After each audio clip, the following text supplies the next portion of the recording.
Escola Bíblica Dominical. Conheça o Antigo Testamento. E hoje nós teremos os 2 volumes dos livros dos reis. Os livros dos reis falam sobre um período histórico do povo de Deus que compreende cerca de 400 anos, começando onde termina Samuel, com a morte do rei Davi e a sucessão dele ao trono do seu filho Salomão. O livro vai falar sobre os reis que vieram posteriormente e tudo que se desenrolou a partir deste ponto. Entre todos os reis de Israel, não teve nenhum que foi mais famoso do que Salomão. 1 Reis, capítulo 4, versículo 32 a 34, nós temos uma descrição do currículo de Salomão. Ele foi o homem mais rico do mundo, mais sábio do mundo, foi um excelente escritor, compositor, construtor, arquiteto, botânico, biólogo, homem de grande fama internacional. No entanto, Salomão, apesar de ter tão sábio, acabou sendo entorpecido pela ignorância da idolatria.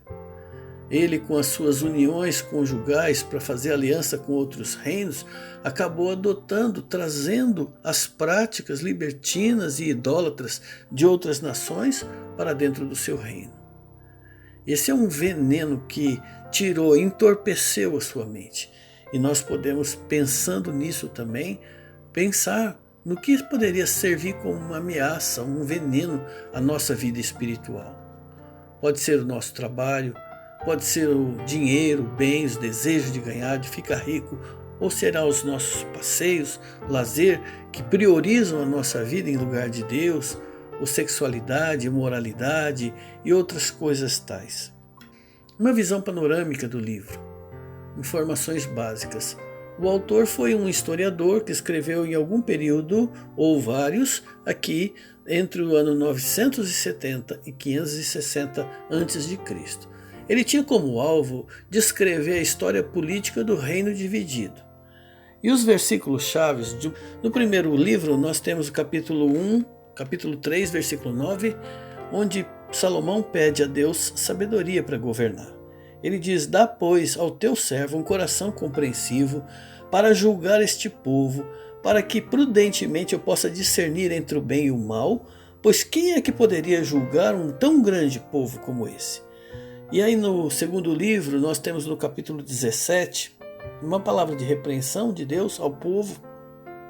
Capítulo 17, versículo 13, dizendo: "O Senhor advertiu a Israel e a Judá por intermédio de todos os seus profetas, dizendo: Voltai-vos dos vossos maus caminhos e guardais os meus mandamentos e os meus estatutos, segundo toda a lei que prescrevi aos vossos pais, e vos enviei por intermédio dos meus servos, os profetas." A palavra-chave que nós vemos no primeiro livro, que mostra a ênfase e o conteúdo principal, é unidade. Enquanto isso, no segundo livro, é divisão. Um esboço do livro. No período do reino de Salomão, que compreende aí do capítulo 1 até o capítulo 11 do primeiro livro, nós temos um relato da grandeza, das construções magníficas, das obras que ele fez, das composições, da sabedoria, mas também da apostasia de Salomão. No capítulo 12 do primeiro livro até o capítulo 17 do segundo livro, o reino dividido é o foco. E aí o cenário é de instabilidade, divisão, guerras e a disciplina do Senhor. Do capítulo 18 até o 25 do segundo livro, fala o relato sobre o reino sobrevivente, o reino de Judá e o reino de Israel, sobre a tristeza, a instabilidade política, a desolação, a destruição que veio com a invasão de vários povos, como mão do Senhor disciplinando o povo pela sua idolatria. Livro de Reis numa só sentença.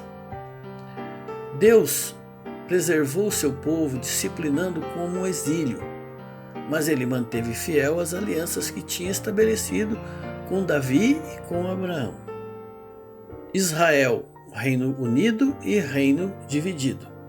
No ano 935 a.C., houve uma cisão, uma divisão, uma racha do povo de Israel, dividindo as 12 tribos em 2 reinos distintos. O Reino do Sul incluía as tribos de Judá e Benjamim, mas manteve a dinastia de Davi no trono em todas as gerações.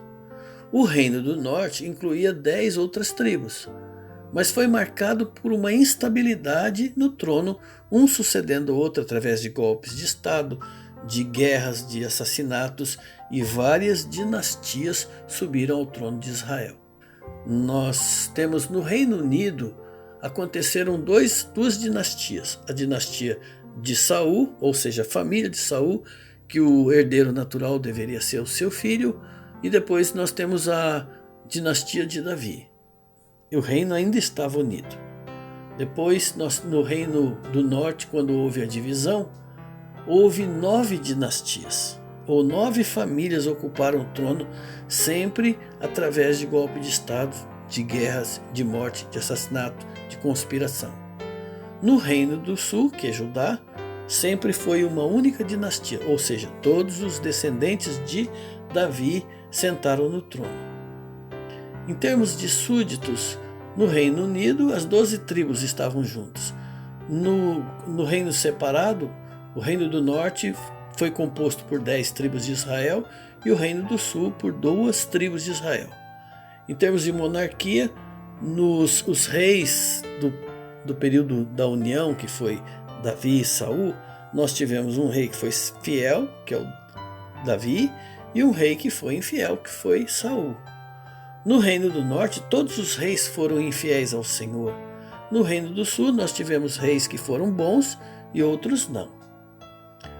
A divisão, ainda nessa visão panorâmica dos reinos de Israel, podemos dizer que em termos de profetas, durante esse período de Reino Unido, quando era um só país, os profetas atuavam junto com os reis. Quando houve a divisão, os profetas que atuaram no Reino do Norte, eles atuaram ou contra o rei, ou abandonaram a Deus para agradar o rei, se aliar ao rei. Enquanto que no Reino do Sul, os profetas que atuaram foi em confrontação aos reis para que eles se arrependessem e voltassem aos caminhos do Senhor. E os sacerdotes, naquele período em que o reino estava unido, eles serviam a Deus no templo. Quando houve a divisão, os sacerdotes do Reino do Norte abandonaram ao Senhor, desprezaram o Senhor e serviam ao rei de Israel. E no Sul, serviam ao Senhor no templo. No Reino Unido, houve idolatria presente na vida de Salomão. No Reino do Norte, já o reino dividido, os principais ídolos adorados foram Astarote e Baal. E no Sul, dependendo do rei, havia idolatria também. Vejamos então alguns dos reis de Judá. Rei Asa. Ele acabou com a idolatria, com a prostituição cultual, trouxe objetos sagrados de volta para a casa do Senhor, que haviam sido tirados pelos antecessores, e ele permaneceu fiel a Deus. Teve também o rei Josafá, se destacou, seguiu os caminhos do seu pai, que era o rei Asa, terminou aquilo que o pai havia começado a fazer, de destruir os altares de adoração, de postes ídolos, de remover a idolatria do coração do povo, e ele permaneceu fiel ao Senhor. Um outro rei que foi fiel ao Senhor foi Joás. Joás fez o que era reto perante o Senhor. Ele fez reformas financeiras para que o templo pudesse ser reparado. Mas ao ser invadido e atacado pelo rei da Síria, para pagar tributos a ele, ele pegou alguns desses objetos consagrados ao Senhor e entregou ao rei da Síria. Um outro rei que se destacou na história de Judá foi o rei Ezequias. Ele seguiu a Deus de tal maneira que depois dele nenhum rei foi comparado a ele. Quebrou a serpente de bronze, Neustã, que Moisés tinha levantado no deserto como maneira de curar o pecado do povo, mas que se tornou objeto de adoração em Israel, e ele a destruiu e permaneceu fiel ao Senhor até o final de seus dias. Temos também o exemplo do rei Josias, que seguiu os caminhos de Davi, sendo fiel ao Senhor. Reparou o templo, recuperou a lei e renovou a aliança. Reforçou a nação, permaneceu fiel ao Senhor e levou o coração do povo a voltar os seus corações ao Senhor. Algumas curiosidades dentro do livro. Esse autor do Livro dos Reis foi um grande pesquisador. Ele consultou outros livros para poder escrever a sua obra. Algumas fontes que foram usadas nas suas pesquisas e são citadas no próprio livro: as Crônicas de Salomão, as Crônicas dos Reis de Israel, as Crônicas dos Reis de Judá. Foram pesquisados para poder embasar a historicidade do livro que ele escreveu. Na história dos reis de Judá e de Israel, nós vemos uma lição que é enfatizada em todo o livro: que não existe sucesso na vida longe da palavra de Deus e de uma caminhada de fé junto ao Senhor. Sem isso, não há como ser bem-sucedido na vida cristã. O livro destaca também o início do ministério dos profetas.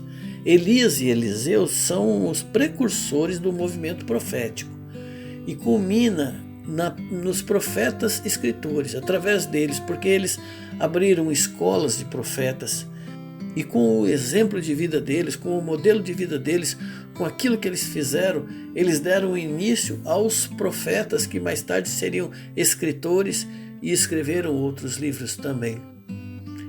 Eles se caracterizaram pela denúncia contra o povo e o anúncio do juízo de Deus. Eliseu, quando foi suceder Elias, pediu: toque por herança uma porção dobrada do teu espírito. Nós vemos 3 milagres de Elias que Eliseu praticamente repetiu, como comprovação de que ele desfrutava do mesmo espírito do seu mestre. Ele também multiplicou o azeite de uma viúva, ele também ressuscitou um menino como antecessor e ele também abriu o rio Jordão. Milagres que foram feitos por Elias e Eliseu. Elias se destaca de tal maneira no livro de Reis, o papel dele, a relevância dele, a importância dele, que ele é citado no Novo Testamento.